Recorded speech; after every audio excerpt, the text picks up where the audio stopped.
All right, let me tell you a story that honestly sounds like it's straight out of a movie.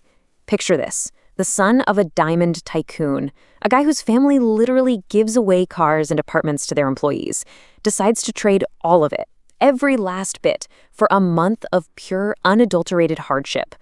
This is the incredible journey of Heat Dalakia, and it's a story that's going to make you rethink what it really means to be wealthy. I mean, just look at this contrast. On one side, you've got the life he walked away from, a sprawling 20-room mansion in Mumbai, a garage packed with a Rolls-Royce and Bentley, and a personal staff waiting on him hand and foot. And on the other side, the life he chose, sleeping on a cold, hard plywood bed, waiting hours for a shared taxi, and, well, even getting beaten up by the police. It's just night and day. And that brings us to the million-dollar question, right? Why on earth would anyone do this? Why would you trade ultimate comfort for extreme hardship on purpose? Well, the answer, believe it or not, lies in a very strange and very unique family tradition.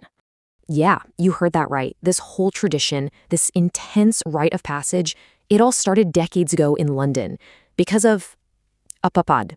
Seriously, Heat's dad and his uncles were at an Indian restaurant and saw the bill, £3 for one single papad.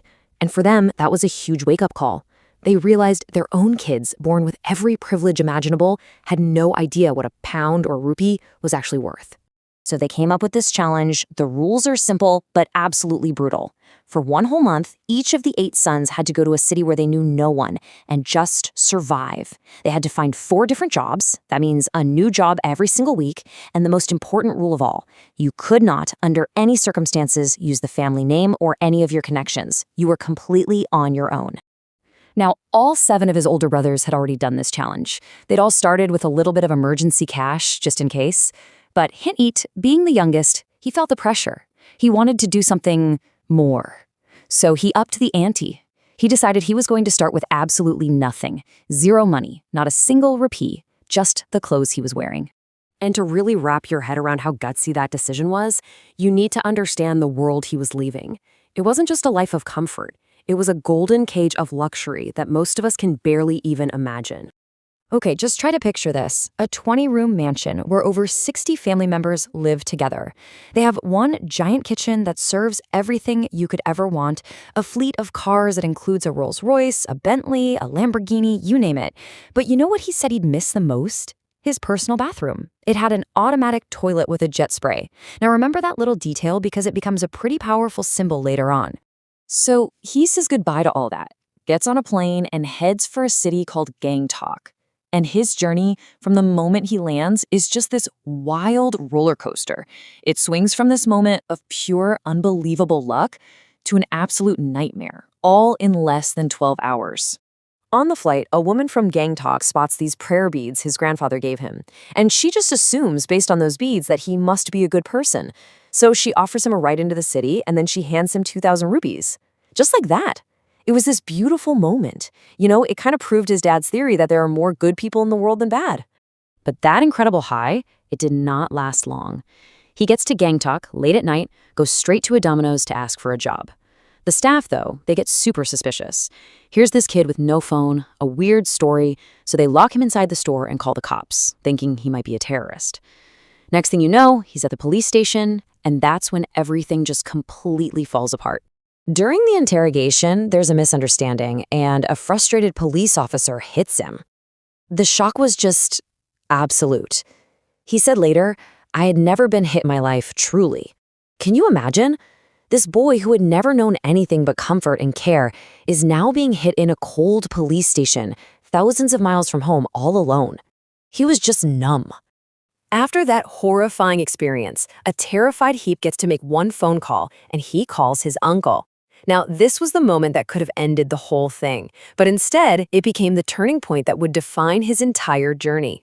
He just completely breaks down on the phone. His uncle, hearing the fear in his voice, is begging him, "Come home. Just come home. The challenge is over. We'll book your flight right now. Nobody has to know." But after a long, sleepless night, something inside Heat just clicked. He called his uncle back and said, "I've seen the absolute best of people, and I've seen the absolute worst. From here, the only way to go is up. I have to finish this." And it's really after he hit rock bottom that his journey truly began. The next few weeks were all about the 4 jobs he had to find, and each one taught him a lesson that you could never, ever learn in a business school. So his first job, a waiter where he got yelled at by his manager and slept on a plywood floor, he said it gave him this incredible new respect for service workers. His second job was cleaning a jewelry shop, and get this, the shop actually sold diamonds from his own family's company. And then his third job was his own little startup, selling tea on the street. And you have to see the business model he came up with. It was simple, but absolutely brilliant. He sold good quality tea, but his pricing strategy was pay what you want. And he told everyone that 10% of whatever he earned would go to feeding the poor. People loved it. Tourists would pay way more than the tea was worth just to support him. On his very first day, he made 750 rupees. But, maybe the deepest lesson came from that jewelry shop job. One day, the owner's wife saw him looking sad and told him this. She said, "A mother feels suffocated when her son doesn't call." And those words just hit him like a ton of bricks. He suddenly realized the anxiety and pain his own mom must have been going through, and it was a powerful lesson about thinking beyond himself. But it was his fourth and final job, working in a little clothing store, that delivered the most important lesson of all. This one wasn't about money or survival. It was about pure human connection.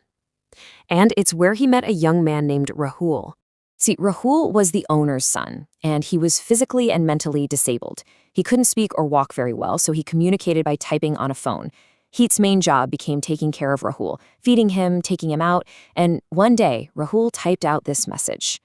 Just imagine reading that.